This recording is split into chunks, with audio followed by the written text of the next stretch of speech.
Bonjour à tous et bienvenue sur Aiguille et Tricot, je suis Sonia et aujourd'hui on se retrouve pour un podcast couture. Je vais donc vous parler patron de couture, tissu et projet terminé.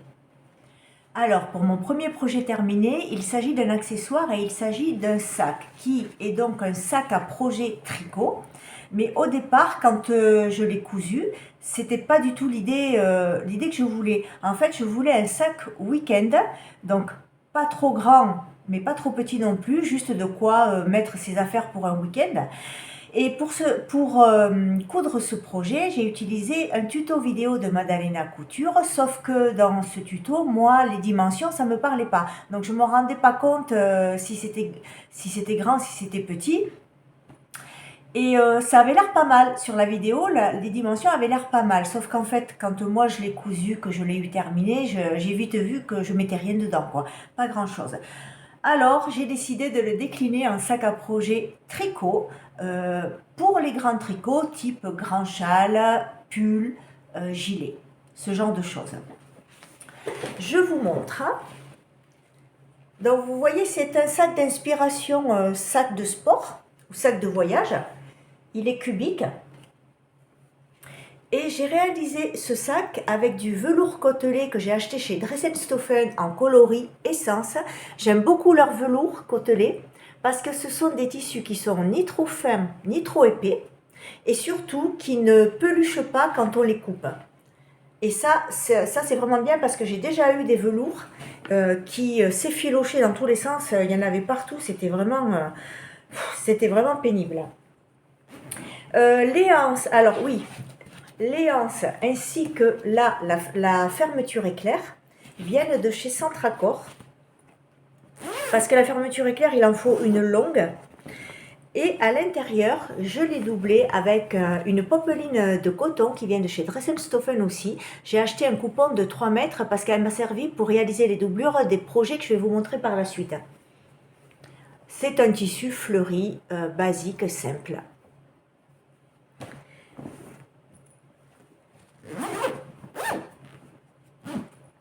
Voilà pour ce petit sac tout mignon.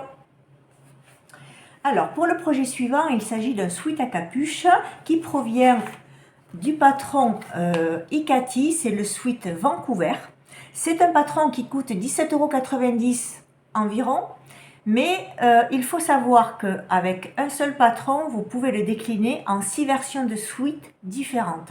Donc c'est très intéressant et ça permet de rentabiliser ce patron, surtout si comme moi, vous le faites plusieurs fois. Les 6 versions que l'on peut réaliser avec ce patron sont les suivantes. J'espère que vous voyez. Sinon, vous pouvez toujours aller voir sur le site internet d'Icati. Vous avez toutes les photos une par une. Donc moi, j'ai choisi de faire le sweat qui est en haut, c'est-à-dire le sweat à capuche version crop. Parce que j'avais dans l'idée de me coudre un jogging, un ensemble de jogging, tout de la même couleur. Et donc le sweat vient de chez Icati et le pantalon vient d'ailleurs.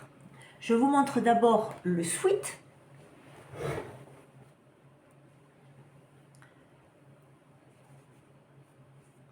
Hop. Donc, voilà. On a des manches bouffantes au niveau du poignet.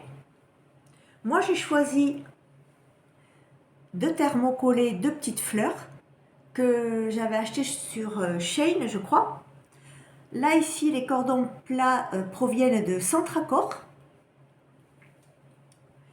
Donc, c'est un sweat qui est très facile à coudre, mais vraiment, c'est pour les débutants, c'est top.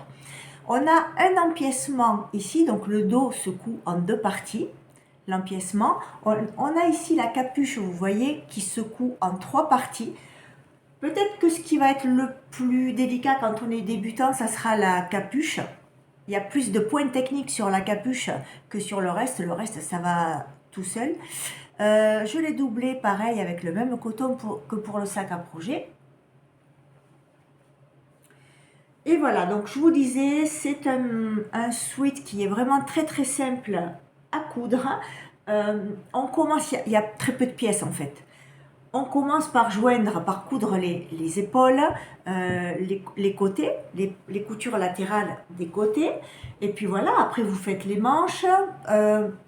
Ce qui pourrait peut-être éventuellement être difficile, ça serait de faire les plis pour les poignets. Et puis après, pour la capuche, c'est très simple aussi. Et on vient faire, tout en bordure de la capuche, on vient faire une coulisse pour pouvoir glisser le cordon. Donc voilà pour ce sweat Vancouver. Et je l'ai réalisé aussi dans une autre couleur, terre cuite.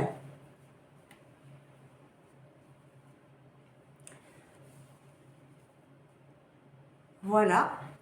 Alors, pour celui-là, je ne me souviens plus exactement, mais j'ai rencontré un petit problème. Alors, je pense que, oui, voilà, j'ai rencontré un problème au niveau de l'encolure. Ça n'allait pas du tout. Alors, j'ai dû recouper un devant, mais j'avais pas assez de tissu. Alors, j'ai coupé deux parties de tissu pour pouvoir faire un devant. C'est pour ça qu'ici, il y a un empiècement. Mais normalement, dans le patron, il n'y a pas d'empiècement à ce niveau-là. Vous ne l'avez que dans le dos. Voilà, avec la capuche, doublée pareil, avec le même tissu. Je ne me suis pas cassé le pompon. Hein. Voilà.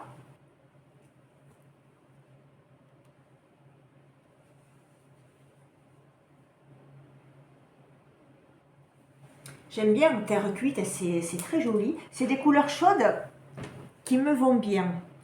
Et donc, pour aller avec ces sweats, j'ai cousu le pantalon qui va avec. Et c'est le pantalon, c'est un pantalon de jogging basique qui provient du magazine Burda Easy. Et c'est le numéro 5 de l'année 2023. Où le titre c'est Le confort à la maison. J'aime beaucoup ce pantalon.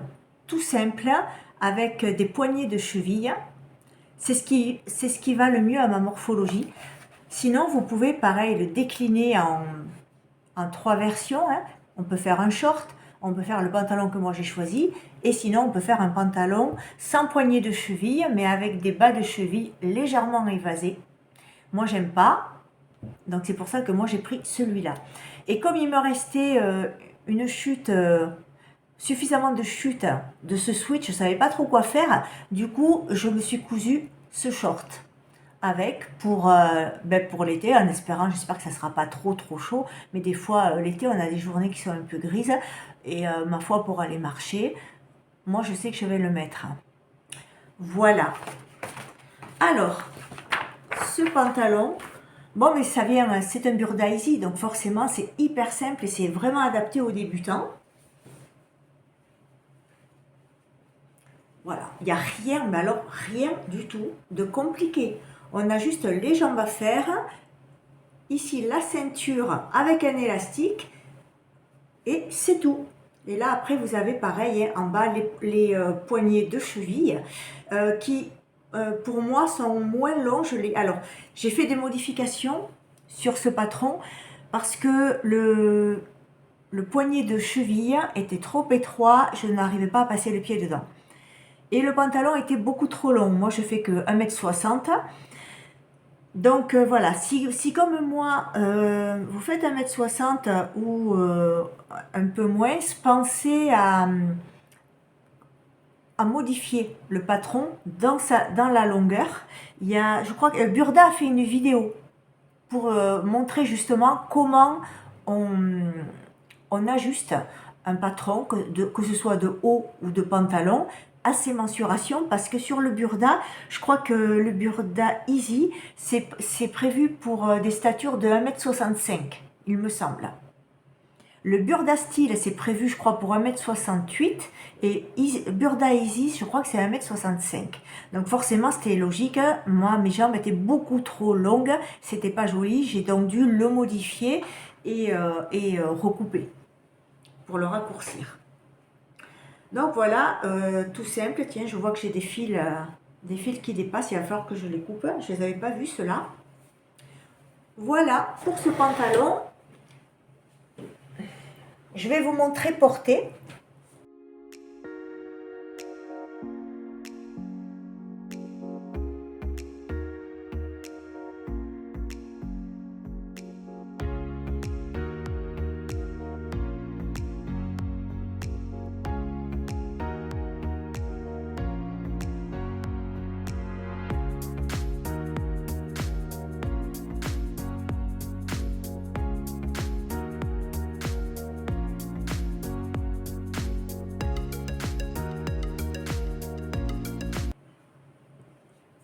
Et donc évidemment, j'ai fait exactement le même pantalon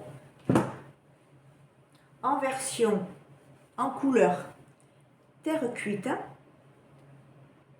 pareil, pour aller avec le deuxième sweat. C'est tout ce que j'ai cousu pour ces derniers mois, donc j'espère que ce podcast couture vous aura plu. Si c'est le cas, n'hésitez pas à liker, à commenter et à vous abonner. Allez, moi je vous dis à très bientôt et bon tricot et bonne couture à tous. Bye!